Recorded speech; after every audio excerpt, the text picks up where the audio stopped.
All right, next event on the track, the 400-meter hurdles. Rye Benjamin, the Olympic champion, has the collegiate record as well as the meet record. Set the same year as Michael Norman, winning the 400. Nathaniel Ezekiel of Baylor has the fastest time in the country. He set it on Wednesday, and there is the big man, the bear from Baylor, starting out in lane number 6, the senior from Nigeria, 3 times the Big 12 400-meter champion. But this title has eluded him. He was a Paris Olympian last year, and you see he's just absolutely dominated at the Big 12 championships. We'll see if he can get a title this year, but he is going to have his work cut out for him. There's the SEC champ, the 23-year-old freshman out of Tennessee. He has been running really well, the Moroccan national record holder. He is going to give Nathaniel Ezekiel a target as he is in the outside lane, and there is Jaqueline Scott, JQ. We call him just so we don't have to mess with that name. 3-time SEC runner-up. Every time JQ, though, and Nathaniel Ezekiel are in the same race, JQ gives Nathaniel everything he can handle. But there you see the favorites.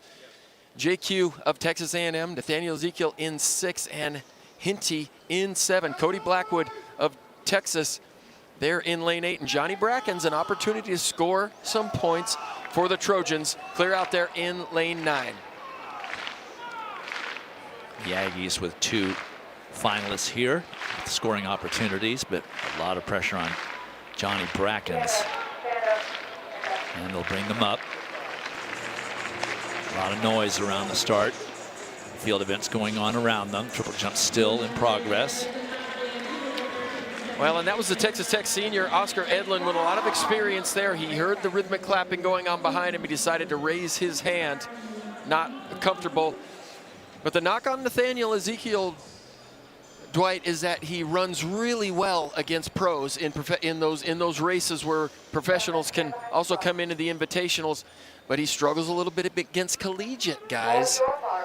But here he has an opportunity. He had a fantastic run on Wednesday, and he could have put on the brakes, just cruise to an easy victory, but he was in a really nice rhythm. And it's going to be important for him to get in a rhythm here today over the first 4 or 5 hurdles, establish that 13 stride.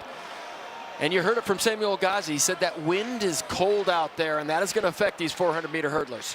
Stand up, stand up. They're asking him to stand up again. Ezekiel has the number 3 time in the world this year. Still a little bit early in the professional circuit. Lots of national championships still left to come up, including the U.S. national championships, which will be the World Championship trials. Those World Championships in Tokyo later this summer. Well, and in that semifinal race, Dwight, we saw JQ make some technical errors. He got off to a nice start, 13 stride, and then he went to 15, and then he went to 14, and Coach Henry told me that's really not the way you want to do it. You want to make that transition around 7 or 8 to 14, and if you need to go to 15 on the last 2, then you absolutely do then. But JQ, he's so talented. If he can get into his rhythm, if he can find that 13 and take it all the way to about the 250-meter mark, 120 meters to go, then he's going to be in good shape, be able to challenge for this title as well. All right, they're at their marks for the 3rd time.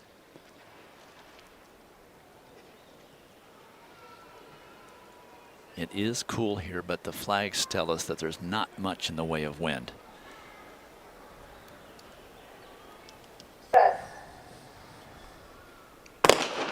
JQ in 5, Ezekiel in 6, and Hinty in 7.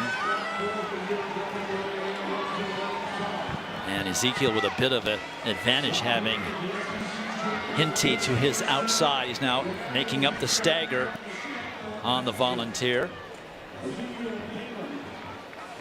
Well, Nathaniel Ezekiel is just locked into his 13 there, and he went really smoothly through the first 200 meters and was really able to push the pace. Going to be tough for somebody to catch him at this point. JQ running a great race so far. With all the technical difficulties we've seen him have, he is challenging Ezekiel as they come up the finishing stretch. But there, Ezekiel just switched gears. But JQ, this is probably going to be a lifetime best for the Aggie. And out in lane 8, that was Cody Blackwood coming up for 3rd. 47.49, and improvement on his already massive collegiate leader. But JQ with a real challenge at the 9th hurdle, and that moves Ezekiel up to the number 2 time in the world this year. JQ running 48.29, a huge improvement for him, and 8 points for the Aggies. Well, what you're seeing right here, Nathaniel Ezekiel, the senior from Baylor, he wants to go out in style. This is somebody who just will not be denied. It's not the prettiest looking running, but who looks pretty at the end of a 400-meter hurdle race. But look at him separate from the field right there. Head bobbing back and forth. He was not going to let up. He was not going to relent, no matter how far ahead he was. But look at him just take these last couple of hurdles. He's alternating. He's on his good leg, he's on his weak leg, but he comes off that last hurdle and just gives it everything he absolutely has for a fantastic time. And look at that celebration. So Nathaniel Ezekiel, the senior from Baylor, with the number 2 time in the world, a new collegiate lead. The last time a Baylor athlete has won this title, Bayano Kamani, back in 2001. JXQ with a big personal best and 2nd place for the Aggies. And for USC, Johnny Brackens ended up 7th place. That's 2 points for the Trojans.